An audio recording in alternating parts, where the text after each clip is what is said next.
Hey guys and gals, this is Blake Morrow, and you are listening to the daily Roundup webinar. And I want to welcome you.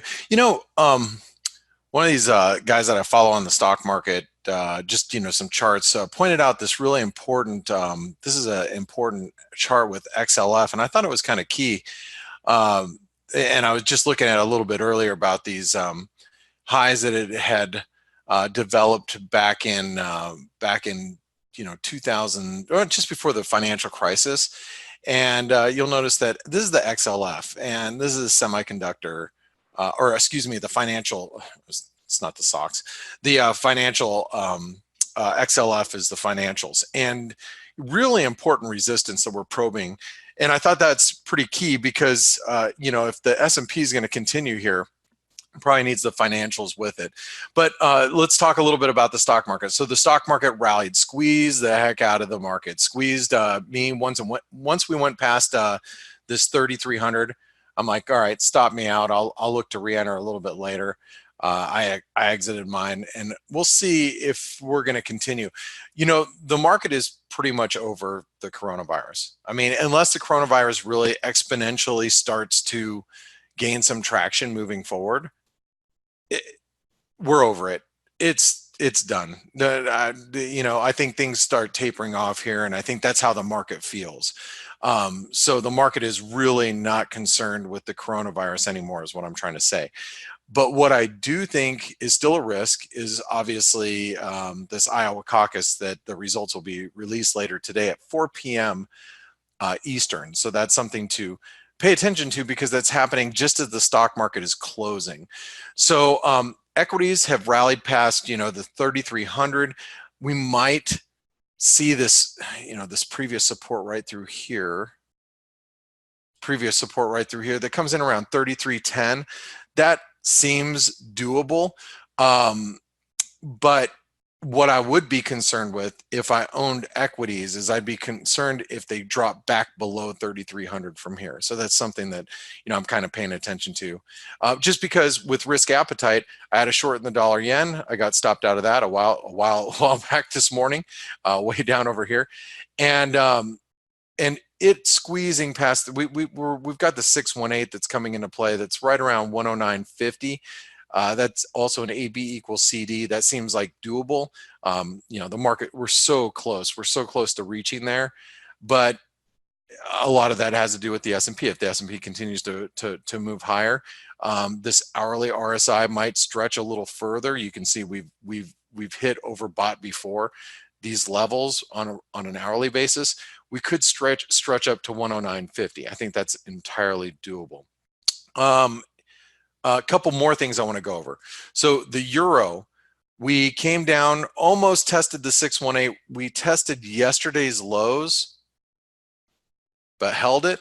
Okay, so that's important to know. I think the euro is still, trying to forge some sort of bottom down here. It's not going to be a cup and handle, but it's trying to form some sort of bottom around here.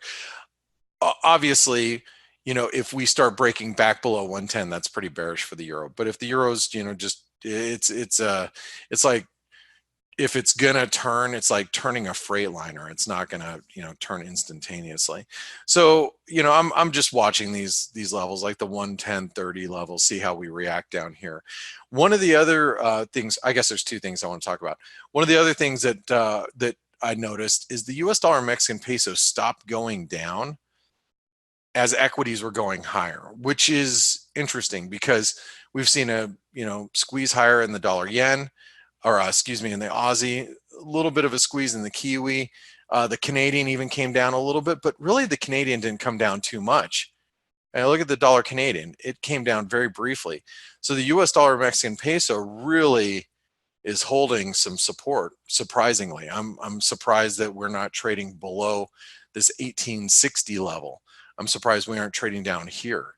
So that's something to keep in mind, that this squeeze that you're seeing in equities, it's not completely translating to FX, and it is to the yen, but not necessarily to every other every other FX pair out there. So that's just something that I think we should be monitoring here. And actually, let me redraw that there. That's where things should be drawn. Now let's talk about the New Zealand employment. So we have New Zealand employment coming up this afternoon. It's a big deal for the Kiwi, because I look at the Kiwi, and let's take a step back for a moment and let's look at what the Kiwi dollar's done. We have rallied 1/3% today. That's it. Out of a almost 2% rally in the S&P, Nasdaq's at all-time highs. We're up over 2.3% at the time of writing, and the Kiwi dollar. Oops, sorry about that. The Kiwi dollar is somewhat struggling here. So what's interesting is we have New Zealand employment, and what I'd be watching for is this little box.